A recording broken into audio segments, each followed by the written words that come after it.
If you're studying for a cybersecurity certification right now, there's a really good chance you're preparing for a role that may not have many openings. Now, I've been recruiting for over 15 years, and the biggest gap I see right now is between what people are training for and what companies are actually desperate to fill. Now, everyone wants to be a pen tester, everyone wants to do red team work, and I get it, it sounds exciting, but here's the reality. I get so many applicants for every pen testing role, and nowhere near as many for cloud security or GRC positions. So today I'm going to break down exactly what employers are hiring for right now in 2026. We're going to talk about the skills they're actually looking for and how you can position yourself to land one of these roles, because the opportunities are massive if you know where to look. Before we get into it, this video is sponsored by Coursera, and I'll tell you more about that shortly. Hey everyone, if you're new here, my name's Luke. I'm a cybersecurity recruiter and career coach, and if you're not new, welcome back. Let's get straight to section 1. The market has shifted. So here's what's happening right now in the cybersecurity job market. The majority of the demand right now is in areas that most beginners completely overlook. I'm talking about cloud security, GRC, which is governance, risk and compliance, identity and access management, and detection and response. These are not the flashy roles you see on YouTube. There's not that many people making day in the life as a GRC analyst content, but these are the roles that companies are genuinely struggling to fill. And the reason they're struggling is because everyone coming into cybersecurity wants to go straight into pen testing or red team work. I can't tell you how many people I speak to who say they want to become a pen tester. That's great, that's absolutely fine. But as you may have seen in my most recent video before this one, starting as a pen tester is not the realistic route. So you've got this massive imbalance where certain roles have stacks of applicants and other roles have almost none. Now, if you're smart about this, you'll go where the demand is, because more demand means more opportunities, faster hiring, and often better pay. Section 2, let's talk about what employers are asking for. So let me break down the top skill sets I'm seeing on job descriptions right now. And I mean right now in 2026, not what was popular 2 years ago. Number 1, cloud security fundamentals. Almost every company is running workloads in the cloud at this point. AWS, Azure, GCP, they all need people who understand how to secure these particular environments. And I'm not talking about needing 5 years of experience here. If you can show that you can understand cloud security architecture, how identity and access management works in the cloud, and how to configure basic security concepts like security groups, encryption, and login, you're already ahead of 90% of applications. Now, the reason this is so in demand is because companies migrated to the cloud fast and security was often an afterthought. Now they're playing catch up. They need people who can audit their cloud environments, identify misconfigurations, and put proper controls in place. Now, if you learn this now, you're stepping into a gap that's only getting wider. That brings us to number 2, GRC and compliance. This one honestly surprises quite a lot of people. I'm not too sure why, because it doesn't sound technical. But let me tell you, GRC is one of the fastest growing areas in cybersecurity right now. Companies need people who understand frameworks such as NIST, ISO 27001, SOC 2, etc., and who can run risk assessments, who can manage vendor security reviews and handle audit processes. Now, you may ask, why is it growing so fast? So let's break that down. Well, because regulations are getting stricter and stricter every year. You have data privacy laws, industry-specific compliance requirements, government mandates. Every time a new regulation drops, companies are scrambling to find people who can interpret it and implement it into their business.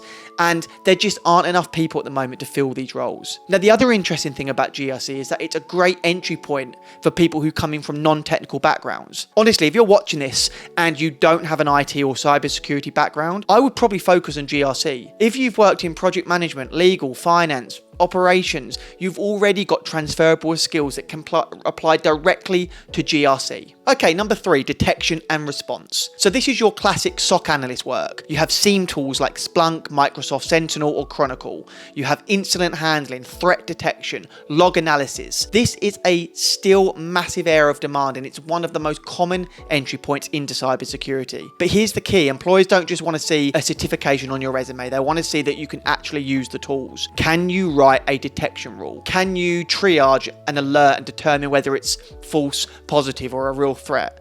Can you document an incident from start to finish? This is where having a home lab or doing hands-on challenges can make a huge difference for you. If you can walk into an interview and talk through a real scenario that you've actually worked on, even if it was in a lab environment, you immediately stand out from candidates who just studied for a multiple choice exam. And number 4, AI security awareness. Now, this is the emerging one. It's not a full job category yet for most companies, but it's showing up more and more in job descriptions. And when I'm speaking to hiring managers, this is coming up more and more about how they want to implement this. And I expect this to significantly accelerate over the next 12 to 18 months. So what does it actually mean? Well, it's about understanding how AI introduces new attack surfaces, things like prompt injection, data poisoning, model manipulation, things like this. It's also about understanding how to use AI tools defensively, from threat hunting for automated detection, for analyzing large volumes of security data. So if you can position yourself as someone who understands both traditional cybersecurity and how AI fits into that picture, you're going to be in a very strong position as this area matures. It is still early on, which means there's a real opportunity to get ahead of the curve. And here's the thing that ties all of this together. The shift I'm seeing from employers is away from, do you have this specific certification, and more towards, can you show me what you've actually done? And I think that's key to understand here. They really want proof. They want home labs, projects, write-ups, portfolios, some evidence to show what you can actually do. Something tangible that shows you've put in the work. The candidates who get hired fastest are the ones who can demonstrate they've done the work, not just studied for it. Now, before we continue, I want to say a big thanks to Coursera, who are sponsoring today's video. So I've just broken down the 4 key skill areas that employers are hiring for right now: cloud security, GRC, detection and response, and AI security. If you're looking at one of those and thinking, okay, so where do I actually start building those skills? Then Coursera is worth a serious look. They have courses and professional certificates from some of the biggest names in the industry. CompTIA Security Plus, the Google Cybersecurity Professional Certificate, the Microsoft Cybersecurity Analyst Certificate, and the IBM Cybersecurity Analyst Certificate. Whether you want an industry recognized certification like Security Plus or a hands-on professional certificate from Google, Microsoft, or IBM, it's all there in one place. All beginner friendly. You don't need a degree. You don't need coding experience. They're self-paced and they're built to get you job ready with practical skills. And right now you can get 40% off. That's 40% off your first 3 months using my link in the description below. That's a really solid deal if you're serious about getting into this space.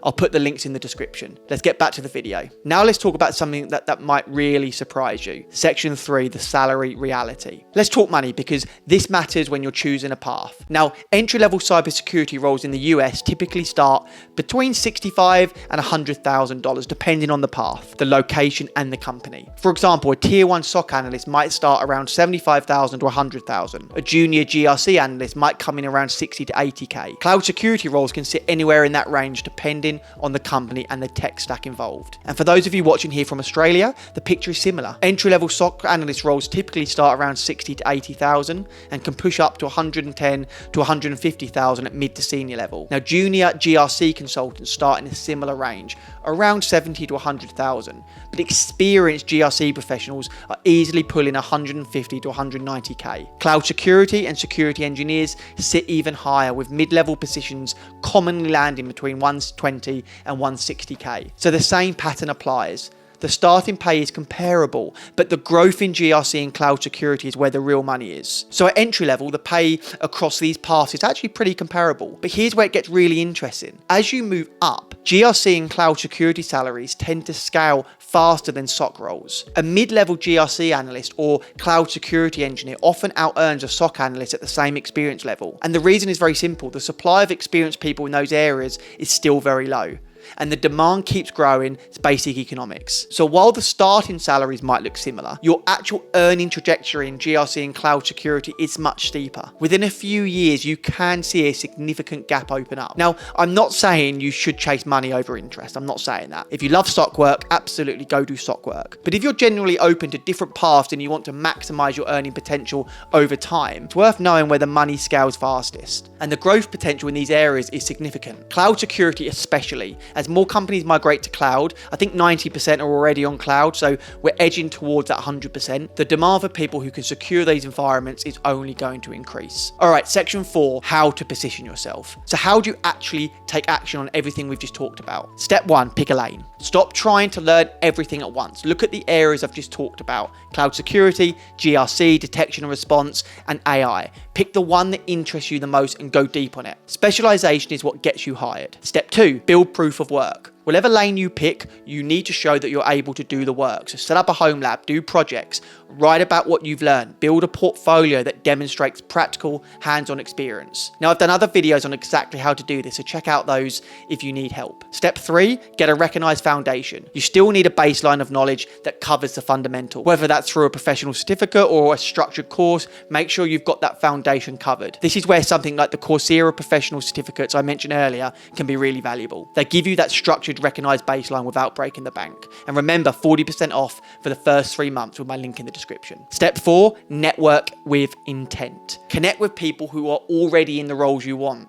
Talk to recruiters, go to local meetups, join online communities. There's so many out there. The cybersecurity community is genuinely helpful, and a lot of opportunities come through relationships, not just job boards. So the bottom line is this: stop preparing for the cybersecurity market you think exists and start preparing for the one that actually does. The opportunities right now are massive, but you've got to be strategic about it. Pick the right path, build real skills, and prove you can do the work. If you found this helpful, I really hope you did. Drop a comment and let me know which path you're leaning towards. I read every single comment and I'm happy to point you in the right direction. And if you haven't already, hit subscribe. I put out videos every week breaking down to how actually to build a career in cybersecurity from a recruiter's perspective. As always, keep leveling up your career.